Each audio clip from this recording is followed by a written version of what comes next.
चंद्रशेखर आजाद।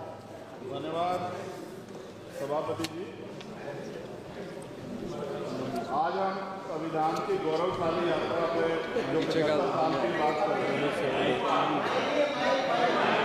ये इनका काम है। माइक। धन्यवाद सभापति जी। आगे सर, आगे। आज हम संविधान की गौरवशाली यात्रा पे बात करने के लिए चर्चा कर रहे हैं। कल से ये चर्चा चल रही है सर। मैंने बहुत सारे दोनों पक्ष के और जितने भी हमारे मेंबर हैं सुना सर, उनको बड़े बड़े नेता हैं सर। इसके भाग 1 में लिखा हुआ है India that is Bharat, Hindustan नहीं लिखा हुआ है सर। लेकिन सारे नेता संविधान पर चर्चा कर रहे हैं, लेकिन हिंदुस्तान ही कहेंगे, भारत कहने की हिम्मत नहीं जुटा पा रहे। ये बड़ा सवाल है सर कि क्या संविधान के हिसाब से बात रखी जा रही है। मैं धन्यवाद दूंगा फूले साहू बाबा साहब अम्बेडकर को और मेरे नेता मान्यवर साहब श्री काशीराम को। 25 नवंबर 1949 को संविधान को सौंपते हुए डॉक्टर बाबा साहब अम्बेडकर ने कहा था कि 26 जनवरी 1950 को हम विरोधाभास भरे जीवन में प्रवेश करने जा रहे हैं। राजनीतिक जीवन में तो हमारे पास समानता होगी, लेकिन सामाजिक और आर्थिक जीवन में असमानता होगी। क्या ये चुनौती आज 75 साल बाद दूर हुई है? भारत ने 26 जनवरी 1950 को संविधान लागू होने के साथ खुद को एक संप्रभु लोकतांत्रिक और गणतांत्रिक राज्य होने का ऐलान किया।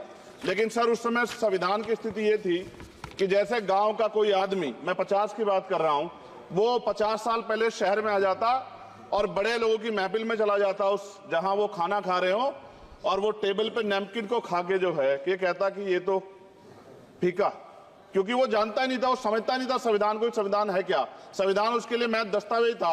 ये जिम्मेदारी थी राजनीतिक दलों पे कि वो संविधान को व्यवहार में लेके आते। और इसके इतने सारे आर्टिकल हैं, अगर इनको व्यवहार में लाया जाता तो मुझे लगता कि आज देश बहुत बदल गया होता।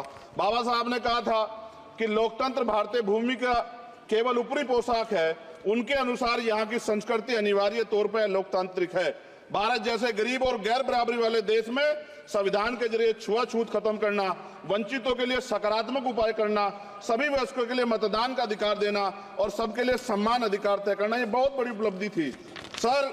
ये संविधान है कि आप वहां बैठे हैं और मैं यहाँ खड़ा होकर अपनी बात रख रहा हूं, और इस देश में आदिवासी महिला के तौर पे जो है राष्ट्रपति बनी है, और प्राइम मिनिस्टर तो नहीं बना, लेकिन शेड्यूल कास्ट के बड़े नेताओं को भी जो है राष्ट्रपति बनने का मौका मिला। इस संविधान की देन, अगर वोट हम पे नहीं होता तो शायद अमीर और जो राजा महाराजा खुद को मानते हैं हमारी गलियों तक नहीं आ पाते, हमारे हाल नहीं जान पाते। आजादी का मतलब सर सिर्फ अधिकार पाना भर नहीं है, इसके लिए हमारे संविधान में सरकार और नागरिकों के अधिकारों के साथ साथ उनके कर्तव्यों का विस्तार से उल्लेख किया गया है।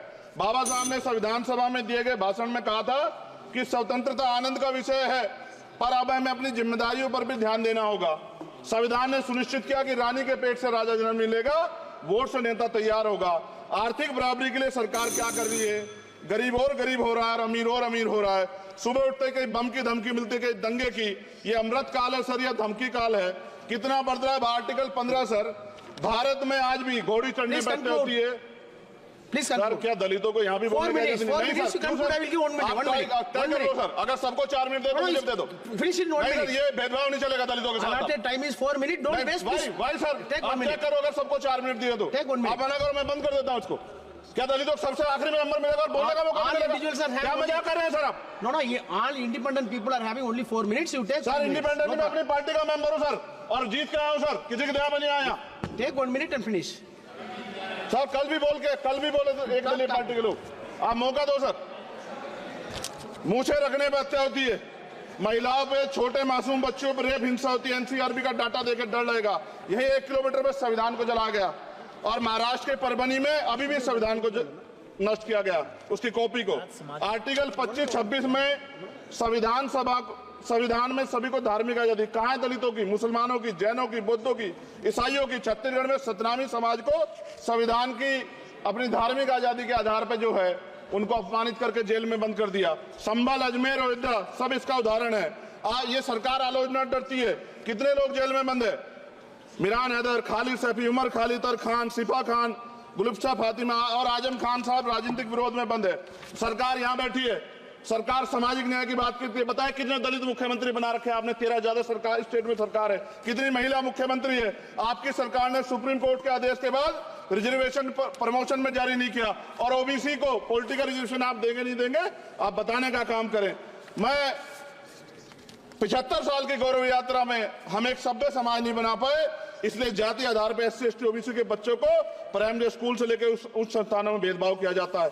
सरकार निरंकुश हो गई, कोई बुलडोजर से कार्रवाई करता है। कल मंत्री जी ने कहा हमने राष्ट्रीय पिछड़ा वर्ग आयोग बनाया, 69 शिक्षक भर्ती में उसकी सिफारिशों को नहीं माना। EWS के जरिए आपने संविधान पे आरक्षण के प्रावधान पे हमला किया। 1 मिनट में खत्म कर रहा हूं सर। संविधान सर, न्यायपालिका में आर्टिकल 124 ये कहता है सर, ये अधिकार जो है, Sanjay sir ji please conclude sir 1 minute में प्लीज संविधान में न्यायाधीशों की नियुक्ति का अधिकार राष्ट्रपति के द्वारा होना चाहिए, अभी तक नहीं हो रही है। All India judicial service commission कब बनेगा? क्या चंद परिवार ही सर जज बन सकते हैं? और आज हम सर, मैं सरकार से सवाल पूछना चाहता हूं सर, सेवाओं में SC ST OBC वर्ग का कितना प्रतिनिधित्व है? भारत सरकार के मंत्रालयों के अधीन PSU में, बैंकों, बीमा कंपनियों में और स्वच्छता संस्थानों में आउटसोर्स तथा कॉन्ट्रैक्ट पर वर्तमान कार्यरत कर्मचारी कुल कितनी संख्या है? आउटसोर्स और कॉन्ट्रैक्ट में कार्यबल SC ST OBC कितना प्रतिशत है?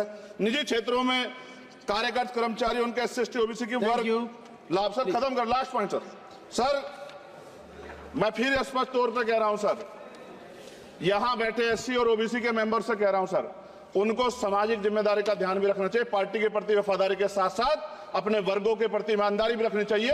ईमानदारी नहीं होगी तो उन वर्गों का भला नहीं हो सकता, और हमें बहुत सरकारों से उम्मीद नहीं है। बहुत बहुत धन्यवाद सर। Thank you.